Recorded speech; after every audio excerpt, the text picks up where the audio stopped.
طبعا بقى في فقرة الصبح دي واحنا بنعمل السندوتشات واحنا بنلبس واحنا بنجهز الحاجة بتاعتنا وعشان ننزل بنكون فاتحين التلفزيون كان اياميها بيجيب برنامج صباح الخير يا مصر.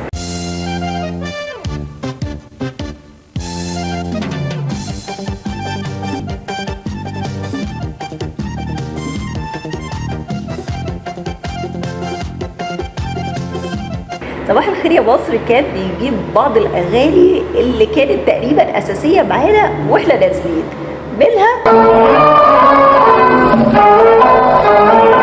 يا صباح الخير ياللي معانا الكروان غدا وصحانا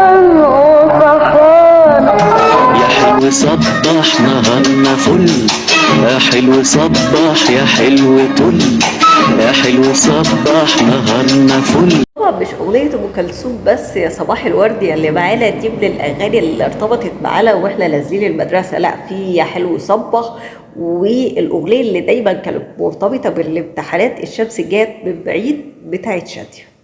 الشمس بانت من بعيد جايه ومعاها يوم جديد يجعل نهارنا نهار سعيد نهار سعيد. كان دايما في صباح الخير يا مصر كانت بتجيب فقره كرتون كده للطلاب علشان نتفرج عليها، حتى هم كانوا المذيعين ساعتها يقولوا لاعزائنا الطلاب يعني ان انتوا هتتفرجوا على الكرتون ويلا تنزلوا على ميعاد المدرسه بتاعتكم. طبعا في كان انواع من الكرتون كتير كانت بتيجي، بس يمكن من اكتر الحاجات اللي ارتبطت في صباح الخير يا مصر كان مسلسل اذاعي قديم واتعمل بالعرايس. بس العرايس اللي انا هحط لكم اللينك او الصوره بتاعتها دي كانت فتره السبعينات يا جماعه. احنا في فتره الثمانينات والتسعينات كانت المسلسل الاذاعي ده اللي هو اسم وارزاق بتاع مرزوق والسلطانيه كان معمول كرتون، وانا من فتره فعلا نزلت الكرتون بتاعه كان موجود وحاولت ادور عليه دلوقتي، للاسف الفيديو مش متاح دلوقتي، فانا هحط لكم الصوره.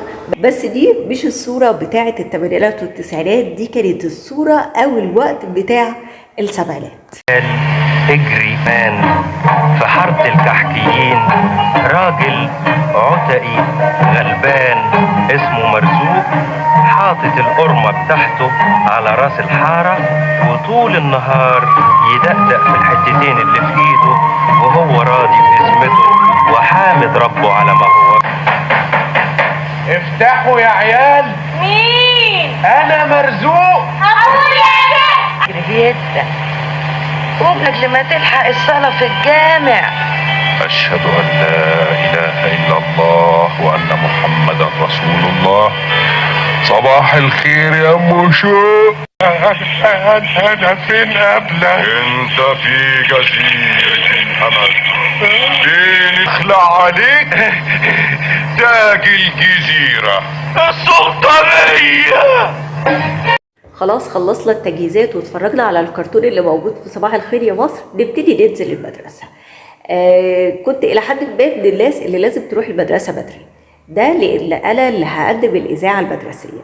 تقريبا أغلب الوقت كنت بقدم الإذاعة المدرسية، ولو أنا مش اللي بقدم الفقرات بتاعة الإذاعة فأنا دايما بقول الفقرة العلمية أو فقرة صدق ولا تخلي. طبعا من الحاجات اللي كانت بتخليني كمان انزل اروح المدرسه بدري هو ان انا ببقى دايما مسؤوله الفصل او الامين المساعد، ودول بيبقوا ليهم مسؤوليه في الطابور اللي هم ينظموا الطابور بتاع الفصل بتاعهم، غير اللي هم ممكن الاستعانه بيهم في تحيه العلم. فاحيانا كان لازم الواحد يكون عنده بس نبرات صوت عاليه علشان يقدر يحيي العلم.